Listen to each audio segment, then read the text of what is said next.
ഒരുപാട് നാളായി നമ്മുടെ പ്രശ്നേഷ് കുട്ടാപ്പിയുടെ ഒരു കോണ്ടന്റ് ചെയ്തിട്ട് പുള്ളിക്ക് ഇപ്പൊ അധികം റീച്ചും കാര്യങ്ങളൊന്നുമില്ല. ആരും അദ്ദേഹത്തെ പറ്റി വീഡിയോ ചെയ്യുന്നത് ഇപ്പം കാണുന്നില്ല. പക്ഷെ ഇന്ന് അങ്ങനല്ല. നമ്മുടെ തൊഴിൽ ചെയ്യുന്ന മറ്റുള്ളവരിൽ നിന്നും ഞാനിവിടെ വ്യത്യസ്തനാവുകയാണ്. ഇത്ര പെട്ടെന്ന് വേണോ? വേണം. ഇപ്പോ വീട്ടുകാരെ തള്ളി പറഞ്ഞിട്ടാണ് വീഡിയോ ഇട്ടേക്കുന്നത്. ഇവനെന്താ ഇങ്ങനെ? ഇതെല്ലാം ഒരു എന്റർടൈൻമെന്റ്. അമ്മയും അനിയത്തിയും കൊള്ളരുതാത്തവർ ഇവരെ വീട് കയറി ആക്രമിക്കുന്നു, വീട്ടിൽ നിന്ന് ഇറക്കി വിടുന്നു. വീട്ടുകാർക്കെതിരെ ഇപ്പം പ്രശ്നം. ഇവൻ ഇപ്പോഴാണ് ശരിക്കും പ്രശ്നേഷായത്. എന്നെ വേണേ രണ്ടടി അടിച്ചോ, പക്ഷെ ഞാൻ ഉള്ളത് പറയും. ഒരു മൈക്കൂടെ വാങ്ങിച്ചു തരാം, നാട് മുഴുവൻ വിളിച്ചു പോകും. എന്താണെങ്കിലും ഇവൻ പറഞ്ഞ ആ ഒരു വീഡിയോ വെക്കാം. അത് ആദ്യം നിങ്ങളൊന്ന് കേക്ക്. 7.5 മാസത്തിൽ ചവിട്ടി പ്രസവിപ്പിച്ച അച്ഛനോട് പറയാനുള്ള എന്താന്ന് വെച്ച് കഴിഞ്ഞാല്, ഊളന്റെ ബുദ്ധിയാ, കുരുട്ട് വഴികൾ ഒരുപാട് അറിയാം. അവൻ പറയട്ടെ എന്നാ പറ. അച്ഛൻ പുറത്ത് പൈസയും കൊടുത്തിട്ട് ആളെ വെച്ചിട്ട് നടക്കാഞ്ഞ കാര്യങ്ങളാണ് കഴിഞ്ഞൊരു രാത്രി കൊണ്ട് ഫ്രീ ആയിട്ട് എന്റെ അമ്മ ചെയ്ത് കാണിച്ചത്. എന്താ നിന്റെ പ്രശ്നം? നീ എന്നോട് പറ, നമുക്ക് സംസാരിക്കാം. അനിയത്തി ഡിഗ്രി കഴിഞ്ഞപ്പോഴത്തേക്കും എന്റെ കൂടെ ഗ്രീൻ ഹൗസിൽ വരുന്നെന്ന് പറഞ്ഞു. ഞാൻ പറഞ്ഞു ഓക്കെ, നീ വരുന്നെങ്കിൽ വന്നു.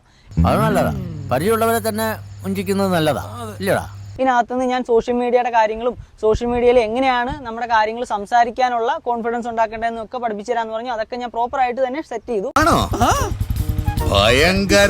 എന്നിട്ട് പഠിക്കാനും പോകാണ്ട് പണിയെടുക്കാണ്ട് വീട്ടിൽ കുത്തിയിരുന്ന അപ്പുറത്തും ഇപ്പുറത്തും ഒക്കെ ഉള്ള ബോയ്സിനെ ഫോൺ വിളിച്ചിരുന്ന അനിയത്തിക്ക് ഞാൻ പറഞ്ഞു, നീ എന്തിനു ചെയ്യാൻ പോകുന്നതെന്ന് എനിക്കറിയില്ല.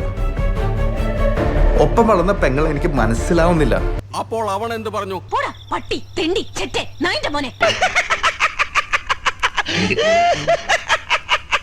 ഇങ്ങനെ ഇരുന്നിട്ട് കാര്യമൊന്നുമില്ല, നിനക്ക് ഇഷ്ടമുള്ള കാര്യങ്ങൾ ചെയ്തോ, പക്ഷെ അതിന്റെ കൂട്ടത്തിൽ നിന്റെ കാലിൽ നിന്നിട്ട് വേണം നീ ഓരോ കാര്യങ്ങൾ ചെയ്യാൻ. അതായത് സ്വന്തം കാലിൽ നിൽക്കാൻ ആദ്യം പഠിക്കുക, അല്ലെന്നുണ്ടെങ്കിൽ ജീവിതത്തിൽ രക്ഷപ്പെടാൻ പോകില്ല എന്ന് പറഞ്ഞപ്പോഴത്തേക്കും, അതെ, ആദ്യം നീ നന്നാകാൻ നോക്ക്, എന്നിട്ട് മതി സ്വയം നന്നാകുന്നത്, കേട്ടാ.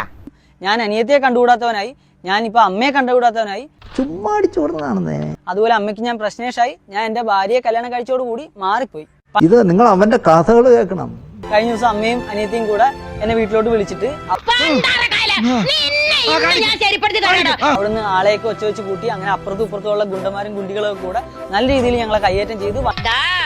നീ ഇതുവരെ കണ്ട എന്റെ മുഖം ഉണ്ടല്ലോ, അത് ഡീസന്റ് മുഖം. എന്നെ തറയാക്കലട മോനെ. അങ്ങനെ സത്യം പറഞ്ഞാൽ ഇപ്പം വീട്ടിലോട്ടൊന്ന് കേറാൻ പറ്റാത്ത അവസ്ഥയാണ്. ആണോ? എനിക്കിപ്പോ വീടുമില്ല, കൂടുമില്ല, സ്വന്തക്കാരും ബന്ധുക്കാരും ആരുമില്ല. നിന്റെ കയ്യിലിരിപ്പതായിരുന്നല്ലോ.